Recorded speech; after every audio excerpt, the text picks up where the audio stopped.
Good afternoon, folks, and welcome to the Cold Takes podcast. This is our second episode, and tonight we have a very special guest, my good friend Alie from Alie in Wonderland. How are we doing today, Alie? I'm doing great. How about you, Jay? I am doing great. Just real excited about the podcast and all the different guests we're going to be having. So, if any of our listeners aren't familiar with you or your channel, why don't you tell them a little bit about yourself and your history in gaming? Well, I started a YouTube channel not too long ago, where I focused mostly on Metroidvanias. Many people already know that I'm a big fan of this genre, and for those who don't, will eventually understand how passionate I am about it. Um, but I also focus on other things, and I'm hoping that next year it'll be more of JRPGs and maybe some cozy games for all of the folks that kind of like to play more chill type of games. I don't have a lot of time to play right now because I'm in school, but once I do graduate, I do hope to start putting up more content on my YouTube channel. So I'm also going to do some unboxings and big on Switch collections, so maybe even some room tours. So stick around for that. For those of you that don't know, Allie is probably the most thorough Switch collector I have ever met. Allie, how many games do you currently have in your Switch collection? Around 480 something. I lost count right now. I think I'm keeping it on my Twitter. The last one I posted has the number. I'd have to go check. But yeah, like almost 500 games are in my Switch library alone. And that's not counting all the other systems I collect for. So, Wow, how do you go about curating a collection that large? How do you decide what to buy? well, at first it was kind of like I just bought things because I wanted everything. And I think as I realized that, the Switch games are really expensive, I just decided, you know what, I'm going to go with games that I actually play. But unfortunately, that's still a lot because I do play a substantial amount of different genres. So I kind of just buy whatever I think I know I'm definitely going to play. And was I think it like ends up being a good 40 games a year. Damn, your backlog must be super impressive. How do you decide what to play? My backlog is going to be probably playing itself when I die. I Awesome. don't know what's going to happen. I'm going to be buried with my video games because I'll have to still play when I'm like in my afterlife. Yeah, I joke around about that all the time, saying that my great grandson's going to have to complete my backlog when I die. So, what other systems do you collect for other than Switch? We have the PlayStation Vita games. I think we're missing, like, if we're doing ESRB only, plus like maybe some PAL, we are missing like probably 50 titles from the PS Vita. We are missing maybe like a good 20 to 30 titles from Play Asia that came out from the East Asia Soft Collection. But otherwise, we have a good like maybe 300 to 400 Vita games. So Wow, I thought uh, mine would be a collection was big. yeah, That's we have awesome. probably everything on that shelf. The Vita was what we started with, so. So, do you get most of your games through like limited run, or do you buy your games at retail stores, or I buy games everywhere. I what I do is I wake up in the morning. It's kind of like a coffee routine, and I'll just go on every single website that I know sells video games to see if there's anything out for pre-order, and I'll also look at the Twitter page of every company to see if they have anything coming up. And what I do is if I find something that I actually really want to order, I'll just keep it in mind and write it down and make sure I remember when pre-orders come out. So I'll order games from places like Limited Run, Special Reserve, Super Rare Games, Strictly Limited. I have what is it, First Press.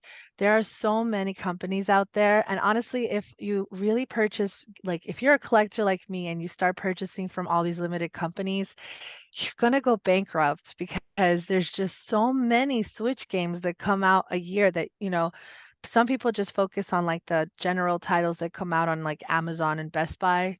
Yeah, like the triple A games that always come out. But like if you're following all the indie titles, forget it. You're always gonna be broke. Unfortunately, that's how it is for a collector. So, do you like keep spreadsheets and text files to keep track of all the new releases coming out, or do you just have this all in your mind? Honestly, I should have a spreadsheet. I am so terrible at this. It's all in my mind. Um, every single game that comes out is in my head. I should be writing this stuff down because I've had already 2 or 3 times where I pre-ordered the same game more than once, forgetting that I've already done that.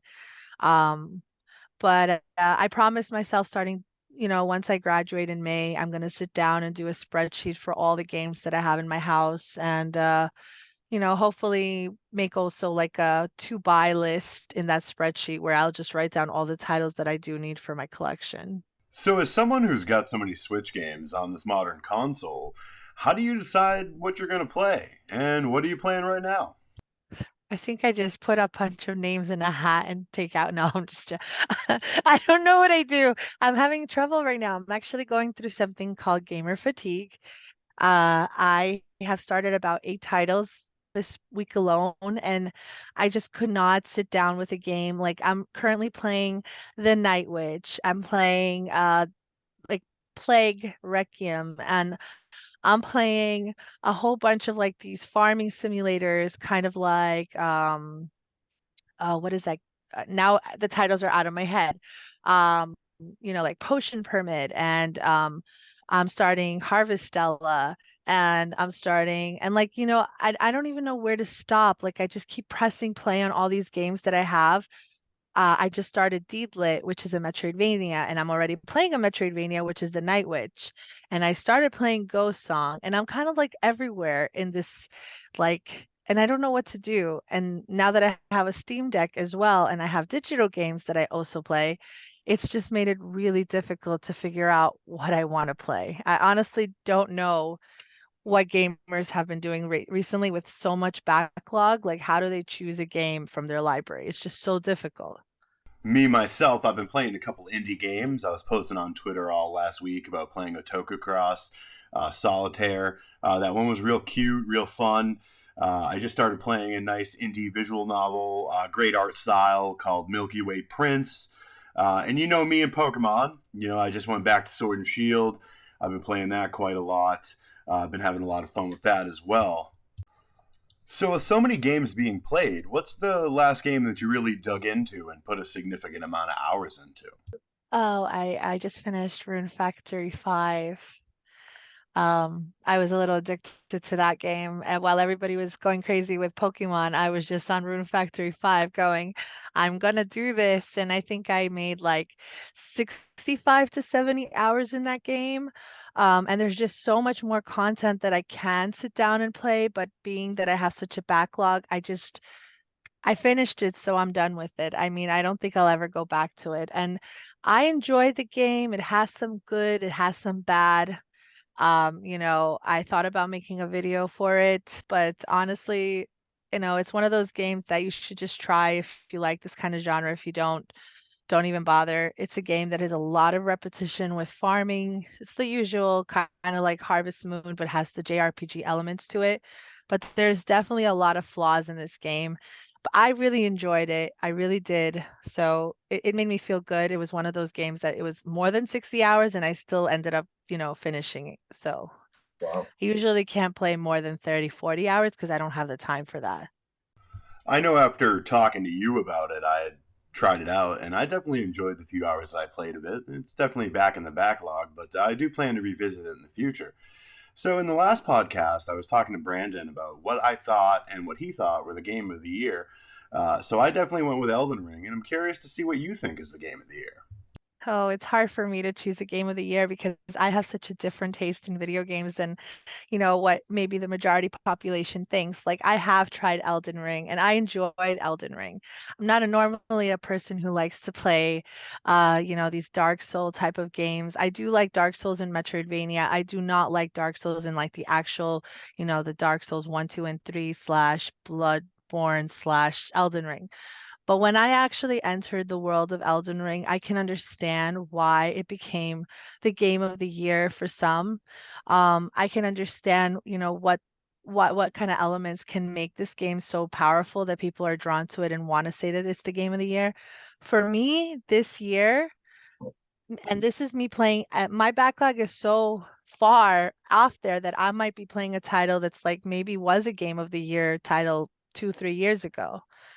I really, really enjoyed um Plague Innocence. So if I had to choose um a game that I actually really enjoyed, A Plague Tale Innocence will be the game of the year for me this year. It could have possibly been, and I'm not sure, a game of the year like when it first came out, but I really loved that game.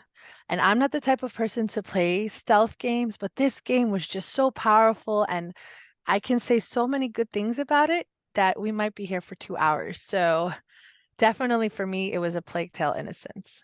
A game that came out in 2022 that I can tell you for me was I loved, and it was an indie title, and I think it deserves Game of the Year. For me was Haiku. I don't know if you've heard of this game, Jay, but it is a Metroidvania. It's Haiku the Robot. Really cute game.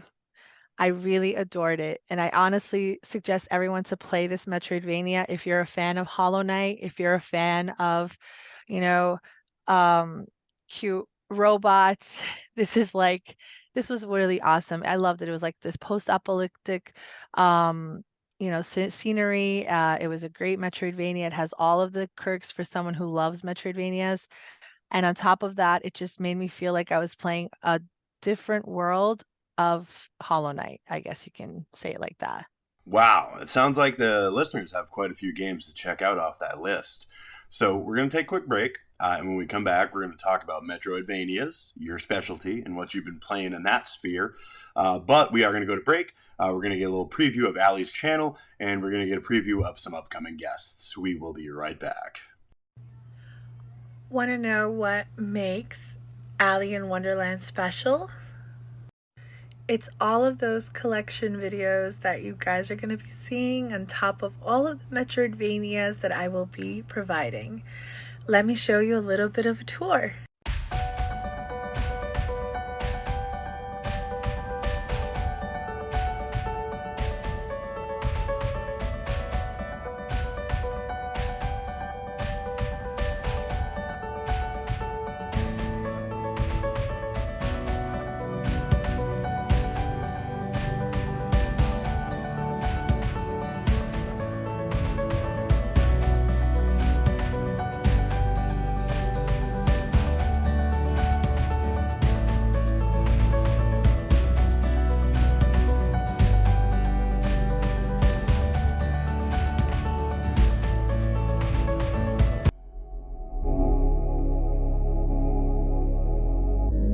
All right, we are back, and once again, we are here with Alie from Alie in Wonderland. And in case you didn't know, listeners, Alie is definitely the authority on Metroidvanias. So why don't you tell us a little bit about your past with Metroidvanias and what got you into playing them?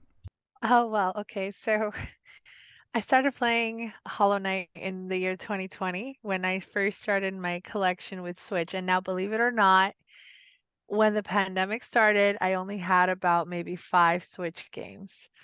So, Hollow Knight wasn't even a title that was on my list. I just kind of just bought it because it was part of like, the collection. And then I had my second kid, and she was born during the pandemic, and I needed something to do. So I popped in Hollow Knight into my Switch, and I was like, well, let's just see what this has to do with. And I didn't even know what I was getting myself into.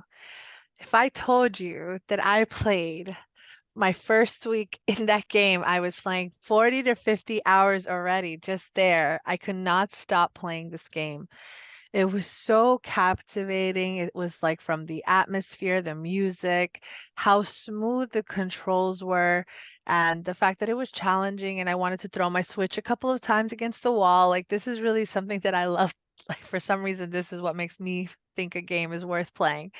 Um, so I started with Hollow Knight. I did not even know what it was called. I just thought it was like a platformer. And then as I started to research a little bit more, I found out that Hollow Knight was something called a Metroidvania. I never played a Metroid game. which is really funny because my Discord always tells me that how can I be a Lady Metroidvania if I've never played a Metroid game? So I decided recently to at least play the Castlevania part of Metroidvania, and I fell in love with Aria of Sorrows. And I definitely am planning to play the rest of the Castlevania games soon. Now I just have to finally play the Metroid side. But there's just something about this type of genre that really captivates me. I think it's the exploration. I think it's the fact that it has RPG elements. I think it's the fact that the music is just captivating. There's say that I makes me really want to play Metroidvanias. It's just this is definitely the genre that was made for me. I think it goes back to me always wanting to play platforms when I was little. Like I used to play Mario, I used to play Adventure Island. I also love playing games like Star Tropics where you had to think and explore to figure out your way out. So this is definitely the genre that I found it and I'm sticking with it, and this is why I love it so much. So, if you were talking to somebody who is interested in getting into Metroidvanias, what would you suggest as the best entry point for them? Okay, so I think that the best Metroidvanias that someone who's never played this type of genre should enter is Ori and the Will of the Wisps and Ori and the Blind Forest. And honestly, the reason why I think these two are the best titles to start with is because they're basically platform adventures. They have Metroidvania elements to it, but it is the atmosphere and the music as well as the story that captivates the person playing that I think definitely will be the reason someone would say, "Wow, this really was amazing. Like I really enjoyed this. Like I genuinely felt feelings for these games. So where can I find something similar?" And I just want to say that not all Metroidvanias have that type of feelings to them. Like when you play a game like Hollow Knight, there's lore in the game, of course, and if you're paying attention to the lore, then there's so many theories out there about Hollow Knight, but you really don't get that from just playing the game. Like there isn't like a story that you're like, oh, okay, I understood all that. No, like you would seriously have to put all the pieces together and watch a whole bunch of like uh, you know, theories on YouTube to figure out what even the hell was going on. But like Ori and the Will of the Wisps and Ori and the Blind Forest, like the story was self-explanatory. You knew what was happening. There was a narrator there. And if you start with those games and you fall in love, I think that you can enjoy and appreciate all other Metroidvania titles. Um, but definitely those two should be on the top of your list to start with. And then what I would go into is not Hollow Knight, I would go into Bloodstained, Ritual of the Night. Why? Because that also has a story and I cannot recommend it enough. It's just such a wonderful game. And if you are a fan of Castlevania, you will love Bloodstained. So definitely those three, and then I would go into like Hollow Knight and every other Metroidvania after. So, are there any titles that you would caution people to stay away from, maybe because they're too hard or they have too tough of a difficulty curve? So I honestly think that the my least not I love all Metroidvanias, but my least favorite Metroidvania that not because it wasn't great, it was beautiful. I loved the story. I loved, the atmosphere of this game as well. The controls were very easy. I think it's Blasphemous. And the only reason I don't recommend Blasphemous to many people is it's more dark, Souls-like than Metroidvania, and I don't mean like it is a Metroidvania, but the Souls-like part where if you die, you kind of like lose all of your salt, and then you have to go and pick it up again. Um, I feel like people would get more frustrated, and also for the fact that like if you don't start the game correctly from the very beginning, you might get the bad ending regardless, even if you've tried to amend by the end of the game. So it's like, okay, well, I did all of this. How do I get the good ending? And then you're like, oh, I have to start a whole game now to get the good ending. Yeah, wonderful. Like that's just frustrating. Like if you played Hollow Knight, for example, like yeah, it has several different endings, but you're able to still achieve those endings, you know, at a certain point of the game. But like with Blasphemous, if you don't do it starting from the very beginning, you know, you will not be able to do that. And like I don't this is as much as I can say without really spoiling the game. So like it really gets you frustrated when you actually get to that end and you're like, oh shit, I have to do this all over again. So I definitely don't recommend games that are like that because you might get really frustrated if you start a title, like if you start this genre with that title and you're just like, oh my God, is this what a Metroidvania is? No, I don't want to play this. This is not for me. Not all Metroidvanias are like blasphemous. Well, that's definitely some great advice for the listeners for sure. So, the last thing I wanted to talk about, and I kind of like to get people's different perspectives on it, what are your plans for games you're going to be playing in 2023? What are you excited about, and what are you looking forward to? Whoa. Whoa. I have so many. So many. And none of them might be triple A titles, so I feel so bad. Well, first of all, the obvious. Silk Song. Is it a real game? Is it a real truth? Does it actually exist? I have no idea. But Silk Song is number one on my list. I am excited for this game. I literally have an altar for Hollow Knight in my house. Like, that's how much I love everything to do with Hollow Knight. So this game is like, I'm super, super excited, and you will not hear from me once that game releases because I will be playing it nonstop until I beat it. So Silk Song is the first. Then I'm excited for games. There's going to be a game called Romancylvania, which is an amazing Metroidvania slash dating sim. I'm really excited for that. There's a lot of comical features in that game. I tried the demo, so demo's out on Steam if you guys want to try it. And I really enjoyed all about it. It's like Dracula's castle. He got all the sexy, guys and girls you can date. And it's just so perfect, and it's LGBTQ friendly. So that's like, it's like everything that you want in a game. It's perfect. And it just makes you really want to play Metroidvanias because it's like you don't even realize you're playing a platform game when you're actually playing because there's so much to do with the dating element of the game. So that one I definitely recommend you guys checking out. It's amazing. Um, I'm really excited also for Story of Seasons: A Wonderful Life. Who isn't excited for that game? I mean, this was my childhood game when I was playing on the GameCube, so I'm really looking forward to playing the remaster remake of this game. Excited for that, honestly. What else am I excited for? There's I have so many, Jay. We're gonna go be here for like an hour. But I definitely have a whole list of Metroidvanias that are supposed to come out next year. We have The Last Faith. We might have a game called Mandragora come out next year, possibly.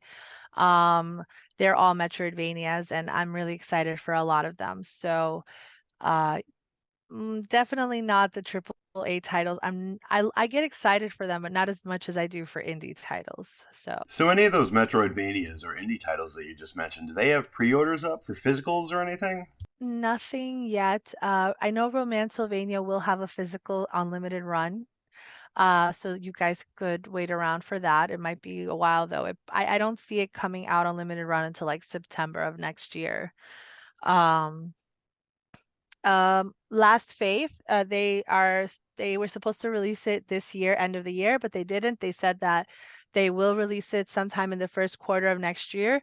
Definitely will have a physical title, and it will be out in all major stores. So watch out for that one. Um,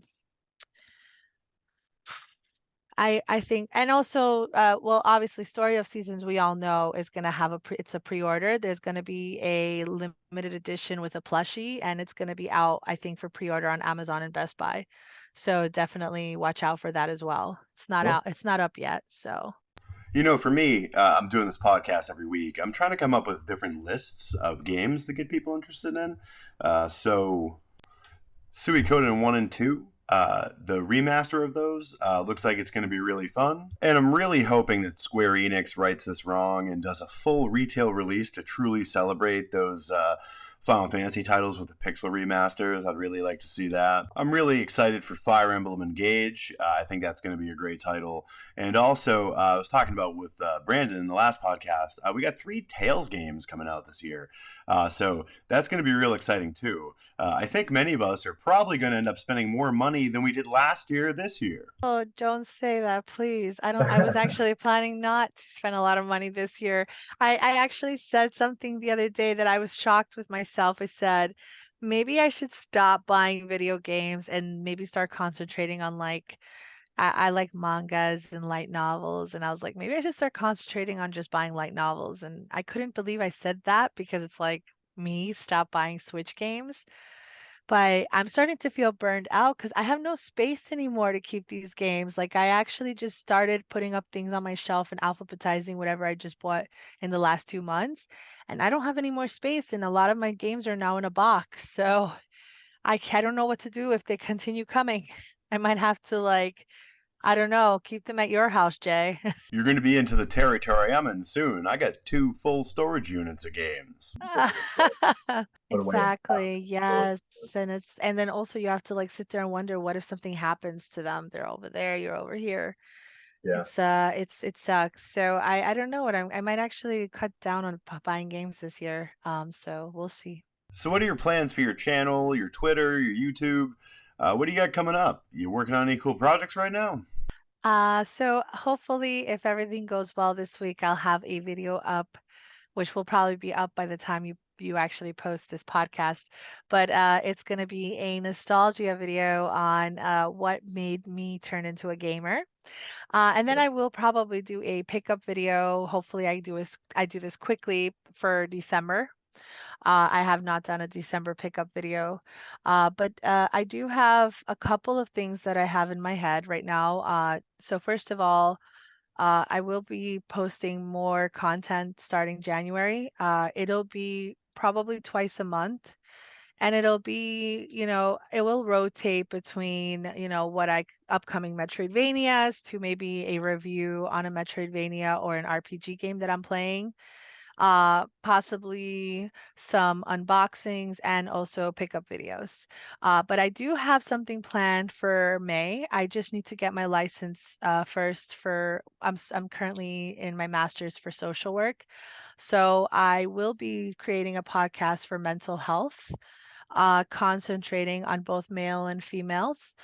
So, if that goes well, you guys might, consider subscribing to that podcast, and hopefully it'll help you with, your everyday healing as well as self-care. And hopefully that might be something that will hit off after May. So, yeah. I really love to hear that because I think a lot of people don't realize that we all do have passions and projects that we're working on that aren't just video games. So that's something great and really special to hear about. So once again, Alie in Wonderland, check her out. You'll really be impressed with her content and her knowledge and her incredible Switch collection. So definitely go subscribe if you're not. And Alie, once again, thank you so much for coming on, and I'm sure we'll have you back again. Thank you so much, Jay. I really had a great time today, and hopefully I'll be back later to tell you how my Switch progress goes. So once again, thank you for coming on. And listeners, don't forget to like, comment, and subscribe. Thanks for listening, and as always, stay creepy.